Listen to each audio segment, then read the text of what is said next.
룻의 의리 이 제목으로 같이 은혜를 나누곤 합니다. 오늘 말씀 또 룻기를 이렇게 읽다 보면 특별히 오늘 말씀이죠. 보통 뭐 하나님이나 어떤 하나님의 말씀 이런 것들이 주제가 되지만 오늘 말씀에서는 그 하나님이나 하나님 말씀 자체는 사실 부차적이라고 볼 수가 있습니다. 오히려 여성들의 어떤 그 생존을 위한 투쟁, 이게 바로 주된 메시지가 좀 되고 있습니다. 지금 주요 우리가 모티프라고 하죠. 모티프는 돌아간다는 겁니다. 고향, 귀향이죠. 귀향. 지금 나오미가 고향으로 이렇게 예루살렘으로 돌아가죠. 근데 그 두 며느리 중 하나인 그 오르바도 고향인 그 모압으로 이렇게 돌아가고 있습니다. 룻도 지금 나오미와 함께 이렇게 예루살렘으로 이렇게 돌아가고 있는데, 사실 룻에게는 돌아간다는 표현이 조금 적합치가 않은데, 룻은 새로운 어떤 그 여행을 하고 있는 새로운 땅 위로의 어떤 여행이라고 볼 수가 있습니다. 귀향이라는 거, 돌아간다는 게 사실은 1장을 한번 읽어보면 전체에서 우리가 느낄 수가 있는데, 왜냐하면 1장에서만 그 돌아간다는 단어가 12번이나 이렇게 사용이 되고 있습니다. 계속 돌아간다 계속 구절마다 돌아간다는 얘기가 없는 구절이 없을 정도예요. 그 히브리어에서는 돌아간다는 단어가 수부입니다. 수부. 그러니까 보통 수부라고 할 때는 그냥 실제 진짜 돌아가는 거죠. 귀향인 거죠. 근데 보통은 여호와께로 돌아간다 이런 표현이죠. 약간 회개의 의미가 담고 있는 게 돌아간다는데, 이게 지금 돌아간다는 단어를 계속 반복하고 있어요. 그러니까 이게 뭔지, 그러니까 이게 좀 묘한 뉘앙스를 가지고 있습니다. 나오미의 경우에는 지금 이게 신앙적 돌아감인가, 신앙적 그동안 내가 방탕하게 살다가 아니면 하나님 떠나서 먼 곳에 살다가 이제 대한 하나님의 집으로 돌아갑니다. 이거냐? 그런 돌아가면 아닙니다. 신앙적 돌아가면 아니에요. 6절에 보면 여호와께서 자기 백성을 돌보시다 그들에게 양식을 주셨다함을 듣고, 예루살렘이 기근이었는데 이제는 뭐요? 먹을 게 생겼다고 하니까 뭐요? 그래. 이제 거기 먹고 살겠구나. 신앙적 돌아옴이 아니고 그냥 철저히 뭐요? 생존에 저기 그래도 친척들도 있고 먹을 것도 있으니까 굶지는 않겠구나. 그런 돌아감입니다. 그러니까 이게 자부들에게도 이렇게 자부들이 이제 돌아가죠. 자부들이 돌아가는데 이제 돌아가라고 명령을 하죠. 명령을 하는 이유 중에 하나가 뭐 여러 가지도 있겠지만은 이런 거죠. 야, 지금 내 한 몸은 어떻게 살겠는데 이 사람들까지 이렇게 하기는 어렵잖아요. 그러니까 오히려 너네 그 자부들이 모압으로 돌아가는 게 더 괜찮아 보이는 거죠. 그러니까 생명을 보존하기 유리한 거죠. 그래서 그렇게 얘기하면 나오미가 내 동서는 그의 백성과 그의 신들에게도 돌아가나니. 제가 이 얘기를 자꾸 반복하는 이유는 나오미는 신앙에 관심이 없어요. 지금 우리 같으면 어떻게 예수 믿어야지, 이곳에 살아야지, 절대 안 돼. 우리가 굶어 죽더라도 그게 더 정답이죠. 근데 그렇지 않아요. 야, 너 가. 그리고 그렇게 가는 오르바를 향해서 자기 신들에게로 돌아갔다. 지금 나오미의 관심은 생명입니다. 사는 거예요. 어떤 게 더 유리한 삶의 방향을 놓고 지금 하고 있는 거죠. 하여튼 어찌됐든 나오미 예루살렘에 돌아왔죠. 룻도 함께 했죠. 근데 예루살렘 오니까 진짜 여기서 복을 받게 되었어요. 실제 결국 뭔가 자녀를 낳게 되고 자신의 어떤 생명 위기를 해소했을 뿐만 아니라 뭔가 인생에서 어떤 뭔가 의미들을 이루어가는, 뭐 여성의 의미는 여러 가지 의미가 있겠지만 하여튼 그 의미를 이루어가는 게 되었던 거죠. 결국 진짜 돌아옴이 돼버렸어요. 돌아온 게, 나는 먹을 걸 찾아 돌아갔는데 그게 정말 신앙적 돌아섬이, 신앙적 귀향이 된 거죠. 결국은 이건 이렇게 우리가 얘기할 수밖에 없습니다. 결국은 이게 이 돌아옴을 신앙적 사건으로 만든 건 하나님이었다. 그냥 나오미나 룻은 그냥 먹고 살려고 유리하니까 의리로 간 거예요. 근데 거기서 자기 인생에 어떤 정말 뭔가 후회스럽고 힘들었고 그랬는데 그 모든 것을 해소할 만한 어떤 그 경험들을 하게도 사건들을 통하고 결국 그를 통해서 하나님을 체험하게 되죠. 하나님. 그러니까 하나님 살아계시구나. 정말 이제 그 사건을 통해서 잊었던 하나님, 내가 그냥 상투적으로 사용하는 그 용어라고 계속 얘기하고 싶은데 그런 하나님이 아니고 진짜 살아계신 하나님을, 그러니까 돌아서는 사건을 만든 하나님이에요. 하나님 그렇게 만들었던 거죠. 결국은 그래서 제가 항상 하는 얘기가 은혜예요, 은혜. 그래서 여러분이 우린 최선을 다할 뿐이고 내가 최선을 다했다고 해서 항상 좋은 결과가 안 나와요. 좋은 결과가 나오면 우리 항상 감사합니다, 아멘 이렇게 하는 겁니다. 그러니까 그렇지 않으면 뭐예요? 그냥 좀 더 우리 신앙적이죠. 선하신 하나님 뜻 이런 식으로 우리는 가야 돼. 이게 우리들이 신앙생활하면서 배운 하나의 결론입니다. 특히 자녀 교육을 항상 우리들 봐야 돼요. 누가 굉장히 자녀가 잘 돼요. 그러면은 내가 신앙이 좋고 열심으로 가르치고 뭐 믿는 마음으로 가르치고 아니면 뭔가 이렇게 해주고 그랬던 거 아니에요. 은혜예요, 은혜. 그냥 씨가 좋았고 우리도 씨가 결정한 것도 아니었지만 씨앗이 좋았고 그냥 그렇게 된 거예요. 내가 아무리 열심히 했는데 내가 원하는 방향으로 자녀가 안 나간다. 그것도 자기 탓 아니에요. 그것도 그냥 뭔가 하나님 뜻이 있겠지고 그냥 우리가 운명으로 이렇게 얘기하고 있고 나오면 그건 정신이 투철합니다. 하나님이 나를 이렇게 만들었는데 내가 어떻게 하냐 이런 한탄인데 사실 삶의 자세 속에서 그렇게 가져야 돼. 사실은 그래서 자녀 교육서를 쓴다는 게 사실 말이 안 돼요. 성공한 사람들이 자녀 교육서를 쓰죠. 근데 내가 이런 교육을 했기 때문에 성공했느냐? 그렇지는 않아요. 아무리 같은 교육을 해도 잘 들어먹는 자녀가 있어요. 근데 아무리 좋은 걸 해도 그냥 다 새어나가는 경우가 있거든요. 그거에 대해서 우리는 뭐라고 할 수 없어요. 우리들은 그냥 자기 선에서 최선을 다할 뿐이고 뭐죠? 그걸 이제 하나님께서 그 자녀에게 아니면 수용할 수 있는 마음을 주셨다든가 환경을 주셨다든가 수용하면 감사한 겁니다. 그럼 감사하면 되는 겁니다. 그럼 아니면 또 다른 하나님의 뜻이 있겠죠. 우리가 생각했던 기대가 아니고 하나님께 풀어가신 다른 방향이 있다는 걸 우리가 알게 될 겁니다. 지금 제가 자꾸 이것을 그 나오미의 귀환이 비신앙적이다 하는 이유는 바로 거기에 있는 겁니다. 나오미의 위대한 결단 때문에 그가 하나님의 복을 받았다가 아니에요. 그는 어차피 생명을 찾아 이렇게 갔지만 결국 그 사건을 뭐죠? 신앙적 사건으로, 구원사의 사건으로 만든 건 하나님이었고 우리는 그 하나님을 찬양합니다. 이렇게 되는 거죠. 그래서 우리 인생 속에서 그 여러 가지 어떤 것들을 이렇게 봐야 됩니다. 그래서 저는 여기 보면서 결국 우리 인생을 이끌어가는 가장 핵심 축이 뭘까? 그건 생존입니다. 생존. 내 생명을 보호하고자 하는 그 생존의 욕구가 제일 강한 게 여성입니다. 사실 여성.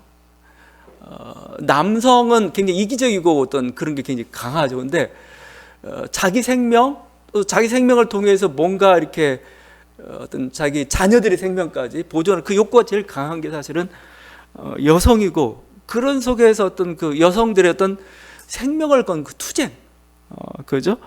결국 그게 어떻게 보면은 가장 어떤 위대한 거라고 볼 수가 있고 이것은 정말 용납할 만한 그런 거죠. 그 뭐 자녀를 낳기 위해서 우리가 보통 이제 그 다큐멘터리나 이런 여러 가지 동물들 이야기 보면 참 눈물 젖은 거 많죠. 정말 연어가 막 이렇게 헤엄쳐서 그 새끼를 낳기 위해서 올라가는 과정이랄지 황제 펭귄이 막 영하 수십 도의 그 추위 속에서 막 엄청 칼바람이 부는데 그 알을 뭐죠? 이렇게 그 자기 발등위에다 놓고 한 2달 동안 아무것도 안 먹고 기릅니다. 모든 게 어떻게 보면은 생명에 대한 생존이죠. 자기 목숨뿐만 아니고 자기 자녀에 대한 거. 사실은 자기 생존이라는 것도 사실은 그와 다 연관되어 있는 거죠. 그 투쟁 굉장히 눈물겹고 아름답고 그렇고 하나님이 그걸 용납하시고 또 그 과정 속에서 비윤리적인 일들도 사실 벌어질 수도 있어요. 그것도 용납해 주시는 게 지금 하나님의 그거죠. 지금 보면 이 고대 사회에서의 그 여성들의 운명이랑 굉장히 남성들보다 더 가혹했죠. 룻기는 고대 여성들이 당하고 있는 그 운명들 그대로 보여주죠. 지금 과부 셋이 남았어요. 시어머니의 며느리 둘, 과부 셋만 남은 생존의 위기죠. 이들에겐 더 이상 뭐예요? 신앙 중요하지 않습니다. 동족 핏줄 중요하지 않습니다.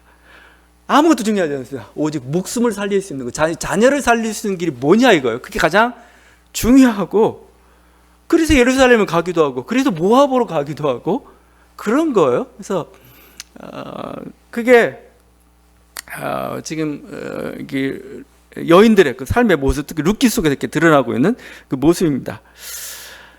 자, 이제 나오미가 가라고 해요. 나오미 생각하기 이런 거죠. 너희들이 그냥 가는 게 너희 생존에 유리하겠다. 같이 셋이서 있는데, 셋이서 같이 이제 지금 보면은 같이 갔어요.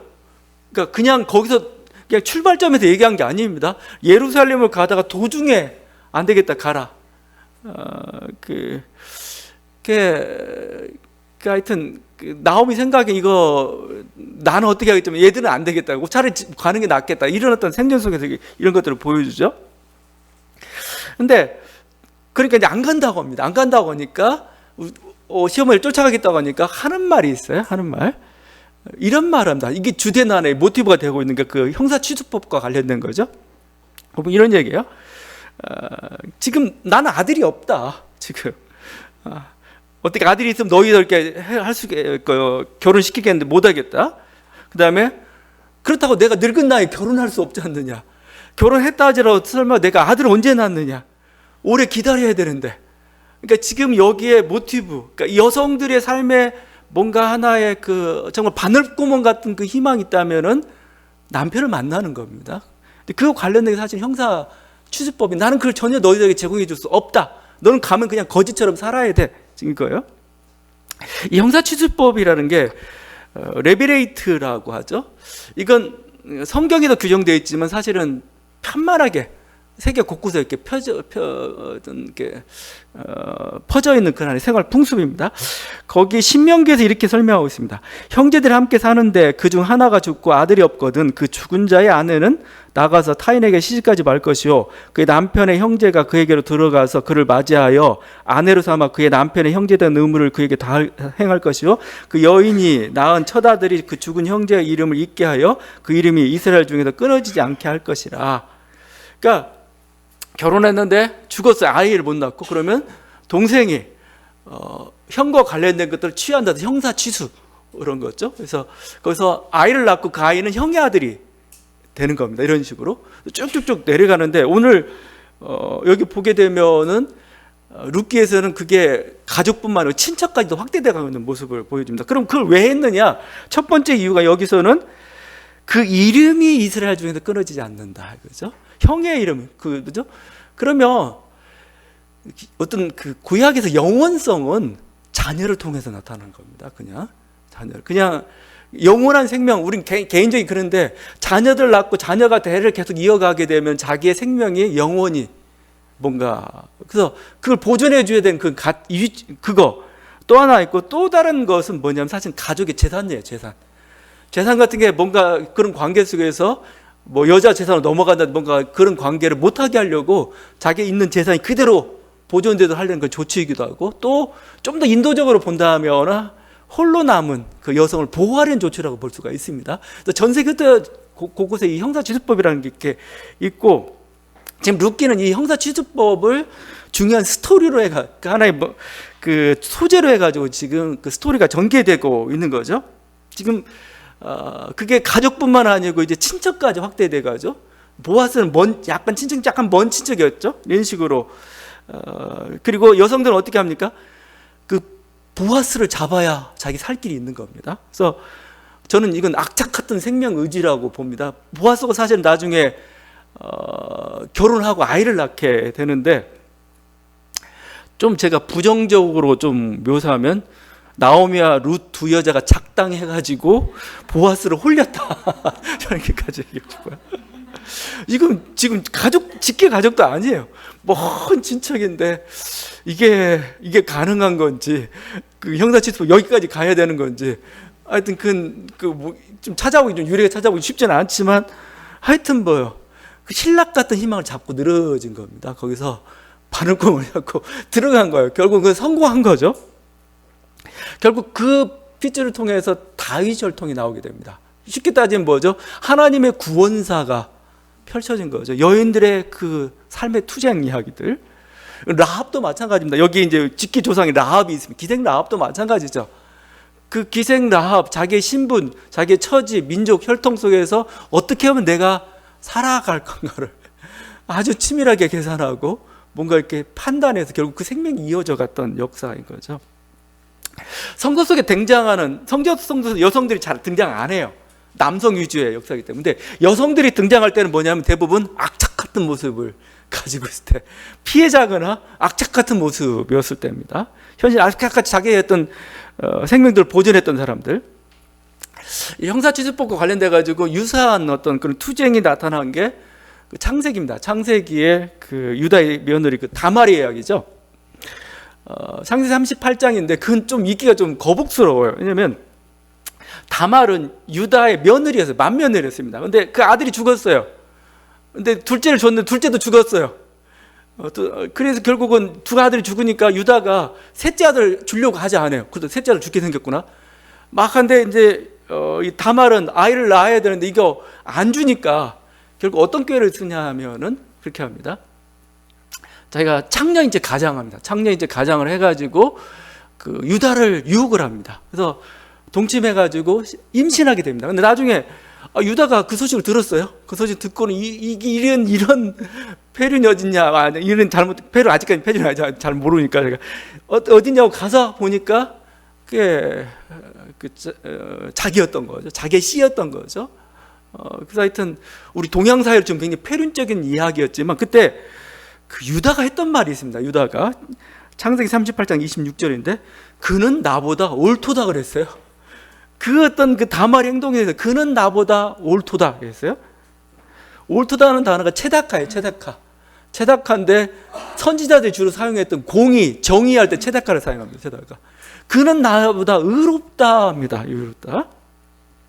무엇이 의로운 것인가 결국 유다가 다말이 이렇게 행동을 했기 때문에 자기 아들들의 이름이 나중에 그때 쌍둥이 아들을 낳았죠. 베레스와 세라를 낳았습니다. 베레스 세라가 정통 유다 가문이 되는 겁니다. 자기 아들들의 이름이 명맥 이어갈 뿐만 아니라 이 가문을 통해서 결국은 다윗이 나와요. 이 가문을 통해서 결국은 예수 그리스도가 출현하게 되는 그러한 구원사의 줄기에 어떻게 보면은 결정적인 일을 한 겁니다. 근데 다말은 뭐예요? 생존의 욕구죠. 생존. 아들을 낳아야 나는 사는 거예요. 자식을 낳아야 나는 사는 거고 그 속에서 여러 가지 것들을 그냥 바늘구멍 찾다가 그 길을 선택한 거였던 거죠. 결국에 하나님의 뜻을 이루는 도구가 되었던 거죠. 그러니까 결국 그 룻의 이야기도 사실은 비슷하게 룻과 나오미의 이야기도 이렇게 비슷하게 흘러가고 있는 걸 보게 됩니다. 하여튼 이런 것 속에서 여인들의 어떤 투쟁의 이야기, 삶의 이야기들이죠. 그래서 근데 결국 오르반은 가버렸어요. 오르반은 가버렸고 고향으로 돌아갔고 룻은 끝까지 나오미 함께 하기로 하죠. 근데 이제 오르반은 자꾸 유대 랍비들도 자꾸 비나라에 여기 돌아섰다고 이방신으로 갔다고. 오르반의 선택이 잘못된 건가? 그렇지 않아요. 아까도 얘기했지만 오르바가 중도까지 따라온 건 그게 의리를 보여줍니다. 그리고 딸이라고 부르잖아요. 딸, 내 딸들아. 며느리한테도 이렇게까지. 오르바가 돌아섰는데 오르바는 여러 가지 생각이 있었습니다. 실제 자신이 짐이 됐다고 생각할 수도 있어요. 같이 가다가 그래도 한 사람이라도 덜어주는 게 나. 여러 가지 우리는 생각할 가능성도 있잖아요. 성경도 이에 대해서는 비난하지 않습니다. 오르바가 이렇게 보면 목이 곧은 완고한 뭐 이런 식으로 해가지고 굉장히 비난의 대상이 돼요. 아니에요. 오르바도 자기의 생존을 위한 선택을 했을 뿐입니다. 그래서 오르바를 비난해서는 안 되는 거고 오히려 룻을 이제 칭찬해야 되죠. 룻은 뭐죠? 생존도 중요하지만 룻에게 중요했던 오히려 의리라는 거죠. 의리. 그래서 의리를 택한 거죠. 그래서 룻은 나오미와 함께 하겠다. 거기서 거기 16절과 17절에 그 유명한 고백을 하죠. 16절과 17절. 문장도 멋있고 괜찮다. 어머니께서 가시는 곳에 나도 가고 어머니께서 머무시는 곳에서 나도 머물겠나이다. 어머니의 백성이 나의 백성이 되고 어머니 하나님이 나의 하나님이 되시리니 어머니께서 죽으시는 곳에 나도 죽어 거기 묻힐 것이라. 만일 내가 죽는 일로 해 어머니를 떠나면 여호와께 내게 벌을 내리시고 더 내리시기를 원하나이다. 이거 결혼식장에서 많이 하기도 하고 또 결혼식장 예문으로서 모범으로서 등장하죠. 건강할 때나 아플 때나 잘 될 때나 못 될 때나 나는 항상 비슷한 고백인 거죠. 항상 당신과 함께 하겠다. 우리 전통 결혼식 예식 중에서 이렇게 신랑과 신부의 팔을 이렇게 묶는 의식 같은 것도 있습니다. 꽁꽁 이렇게. 참 그 상징하는 바가 좀 살벌하죠. 왜냐면 너희는 이제 평생 엮였어. 더 이상 헤어지지 마. 헤어지지 마. 지금 이게 룻의 고백은 그거죠. 저는 어머니하고 헤어지지 않겠습니다. 동양 쪽에 우리 한국 사회는 이것을 마치 효부처럼 이렇게 연령을 세워줘야 된다는 효부처럼 보고 있는 게 아니죠. 여기는 그냥 저는 보니까 이건 의리입니다. 의리. 여자들 둘이 하나의 어떻게 생존의 과정에서 생긴 하나의 의리라고 볼 수가 있습니다. 그래서 여기 뭐 이건 결혼식뿐만 아니고 이거 이제 우리 대신 저기 어머니 대신 예수님을 넣어서 읽으라고 돼요. 그러면은 예수님께서 가시는 곳에 나도 가고 예수님께 머무니 나도 굉장한 신앙 고백이 됩니다. 예수님의 백성이 나의 백성이 되고 예수님의 하나님이 나의 하나님이 되고 예수님께서 죽으시는 거 나도 죽고 거기 물 것이나 이게 십자가를 따르는 길이죠. 그래서 여러 가지로 하여튼 패러디도 되고 모범으로 사용되고 하고 있는데 하여튼 이 둘이 엄청난 의리로 결속하는 그 장면입니다. 이걸 이제 본뜬 게 영화의 버디무비라는 거죠. 버디무비가 주인공이 둘입니다. 보통 남자 둘 아니면 여자 둘인 거죠. 여자 둘이 주인공인 버디무비가 참 재밌어요. 이렇게. 그 속에서 둘이 갈등도 있지만 서로 연대도 하면서 어떤 위기들을 이렇게 돌파해 가면서 하나가 되기도 하고 이런 모습들이죠. 하나 있던 그 과정이라고 좀 보습니다. 그래서 14절에 룻은 그를 부쫓았더라 이렇게 되어 있죠. 부쫓았더라. 이 부쫓았다라는 단어가 굉장히 의미심장한 단어를 좀 쓰고 있습니다.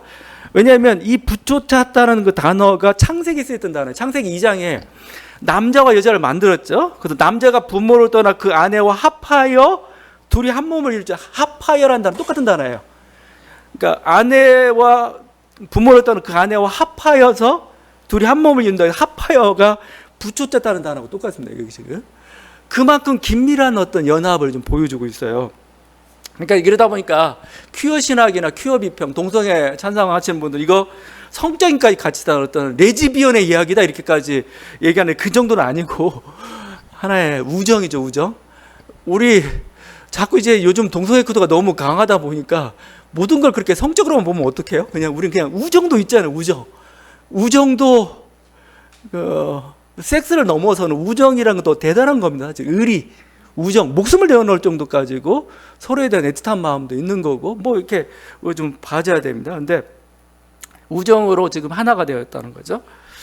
그래서 이렇게 연합해 가는 거. 사실은 이게 위기를 돌파할 수 있는 힘입니다. 혼자서는 위기를 돌파할 수 없죠. 그러나 둘이면은 위기를 돌파할 수가 있습니다. 그래서 우리 보면 이제 우리 생활 속에서 그러니까 남자는 우리가 보통 공동체적 존재, 뭐 남자라는 게 인간이라는 거죠. 인간은 공동체적 존재죠. 보통 인간을 뭐 항상 여러 가지 옛날 비유했죠. 뭐 인간의 간자가 사이 간자를 썼다. 아니면 사람이니 뭐 짝대기 두 개를 겹치고 있어서 한쪽을 무너뜨리면 그냥 넘어질 수밖에 없는. 그래서 인간은 공동체적 존재입니다. 이 공동체라고 얘기할 때 가정만 얘기하는 거 아니에요. 결혼만 얘기하는 거 아닙니다. 지금은 오히려 이제 결혼 안 하고 뭐 비혼도 생기고 뭐 여러 가지 어떤 생기는데 물론 그런 거 괜찮아요. 그렇지만 공동체는 있어야 됩니다. 공동체가 없으면 왜냐면 혼자 가기는 어려워. 인간의 존재 자체가 누가 항상 옆에 있어야 같이 함께 공동체를 이루어야 우리는 살아갈 수가 있는 겁니다. 위기가 오게 되면은 그 위기를 같이 견뎌낼 수가 있는 거고 또 서로 도와주기도 하고 서로 위로가 되기도 그냥 옆에 있는 것 자체가 위로가 돼요. 왜냐하면 자기 혼자 같은데 누가 옆에 있다는 게 얼마나 큰 힘이 되는지 모르겠습니다. 그래서 항상 여러분 가정을 꾸리지 않더라도 우리가 필요한 것 하나 공동체라는 거고, 사실 교회도 공동체죠. 교회란 결국은 그러니까 우리가 주기도문을 보면 알겠지만 주기도문이 복수의 전부. 나의 기도가 아닙니다. 그냥 나에게 필요한 양식이 아니고 우리에게 필요한 양식입니다. 철저히 공동체적 기도입니다. 나의 죄가 아니고 우리의 죄입니다. 우리의 죄. 그냥 나는 깨끗해. 쟤는 죄지었어. 그러면 괜찮은 건 아니에요. 공동체가 같이 누구든 하나가 죄를 범하고 있다면 같이 그걸 짊어지고 가야 되는 겁니다. 내가 배불러요. 그러면 끝난 거냐? 주기도가 끝나지 않았어요. 저 사람이 굶고 있다면 주기도는 끝나지 않은 겁니다. 완성되는 게 아닙니다. 그냥 같이 나누고 이렇게 해야 되는 거죠. 교회란 제도는 그렇게 해서 주어졌고, 하늘나라는 혼자 가는 곳이 아니에요. 난 예수 믿고 혼자 가? 아니에요.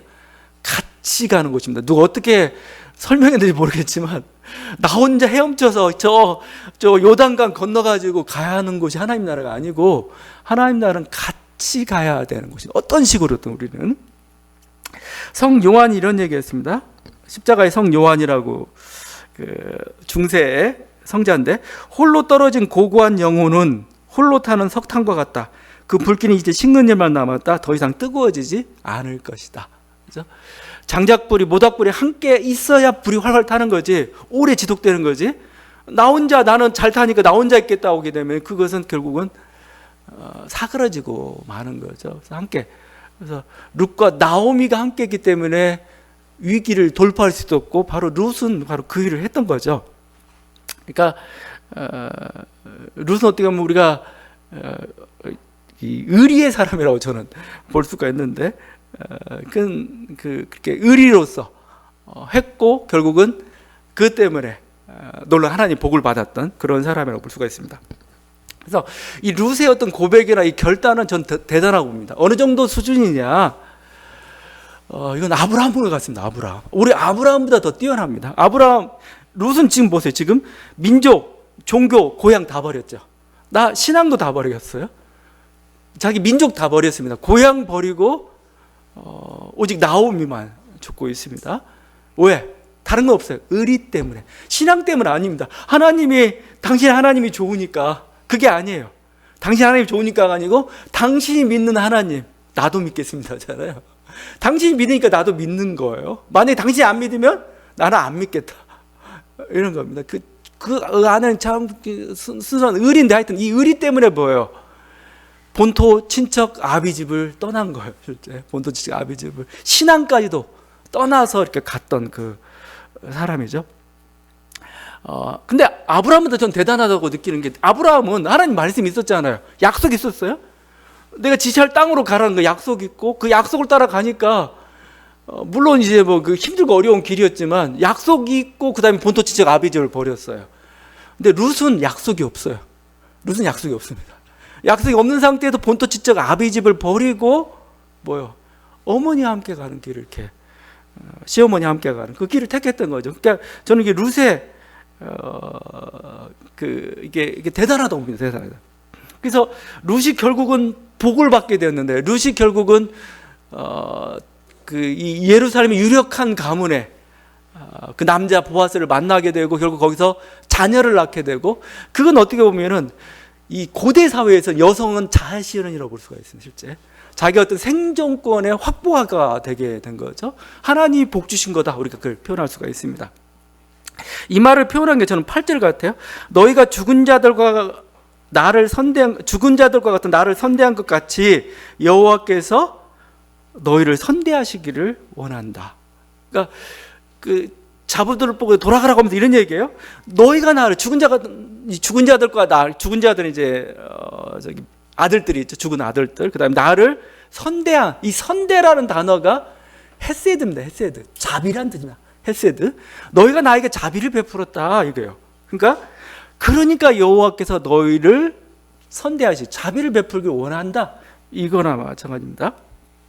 여러분, 이게 우리들이 가져야 될 어떤 우리 삶을 살아갔을 때의 하나의 삶의 어떤 철학, 하나의 원칙이 돼야 돼요. 뭐냐면 이웃에게 헤세드를 베푸는 겁니다. 다른 사람의 헤세드를 베푸면 뭐요?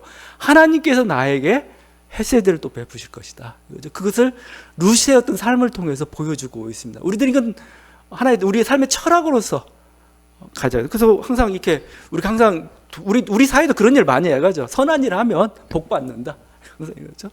선한 일 하면 어떻게든 어떻게 후대 덕을 많이 쌓으면 뭐요? 후대가 어떻게 복을 받는다. 항상 우린 그런 어떤 그냥 막연하게 얘기하고 있는데 사실은 뭐요? 지금 나오미가 고백하고 있습니다. 너희가 나를 선대하니까 하나님이 너를 선대하기를 원한다. 실제 선대하셨고 그게 룻에게 일어났던 그 일입니다. 여러분, 그래서 우리가 우리 인생 속에서 여러 가지 뭐 삶의 철학도 있고 가치관도 법칙도 있고 자기 안 풀릴 때도 있고 여러 가지 있습니다. 하여튼데 우리들 법칙으로 삼아야 될 게 있어요. 우리가 베푼 선은 반드시 돌아온다. 그렇죠? 반드시 돌아온다. 그 희망을 가지고 그걸 가지고 우리는 꾸준히 해야 됩니다. 그게 어느 정도 시간이 걸릴지는 모르겠지만 반드시 열매로 돌아온다. 그래서 오늘 또 우리가 선의 씨앗을 뿌릴 수 있는 저와 여러분 되시기를 바랍니다. 기도하시겠습니다.